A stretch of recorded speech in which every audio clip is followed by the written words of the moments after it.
a lack of oversight and a questionable tendering process. These were just some of the revelations at today's sitting of the Joint Select Committee on State Enterprises as they questioned representatives of Caribbean Airlines Limited. As Sherilyn Lewis tells us, some $700 million was spent to purchase 5 ATRs for the state-owned airline, but the purchase of 4 of the planes was cancelled at a cost of over $6 million plus. Millions of dollars were spent to purchase 5 ATR aircrafts for the national airline, but it seems the tendering process has come under question. 98.8 million for the 5 aircraft, and there was about US, and there was about a 6.9 million cancellation for the 4 aircraft that we did now. So about 105 million to US. According to Joint Select Committee Chairman David Small, there seemed to be no oversight. So what you're telling this committee and telling the population of Trinidad and Tobago is that $700 million of taxpayers' money was spent, and there's zero documentation that you can find or exists within the company now to show that some proper process was followed. Am I correct? Chair, we have documentation on the process that was used for acquiring the ATR aircraft. Added to the revelations of financial mismanagement at CAL was the $2 million report, which was commissioned and swept under the rug for 2 years. CAL reps claim it was hidden from higher management. This report, which was compiled to serve as a guide for the overall management and structural framework of the company, was never implemented. The company spent $2 million on this piece of work. An extensive terms of reference was prepared by the company, and the company was engaged, and they prepared a report.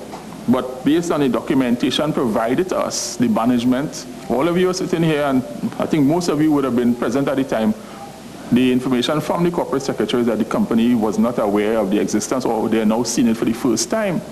We have a difficulty understanding how we could spend $2 million of taxpayers' money and then nobody is able to evidence seeing the report or knowing anything about it. There were also tales of abuse of power, with the chairman calling out the high number of personnel flights taken by some CAL pilots. 100 individual flights. Now, I understand and we accept that a pilot can use the jump seat for personal use.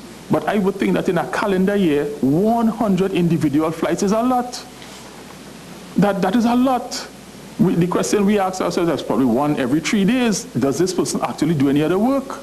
Ultimately, it was recommended by the chairman to the CEO and chairman of CAL that they make immediate adjustments to curb some of the problems affecting the airline, among them weak policies and lack of oversight and proper management.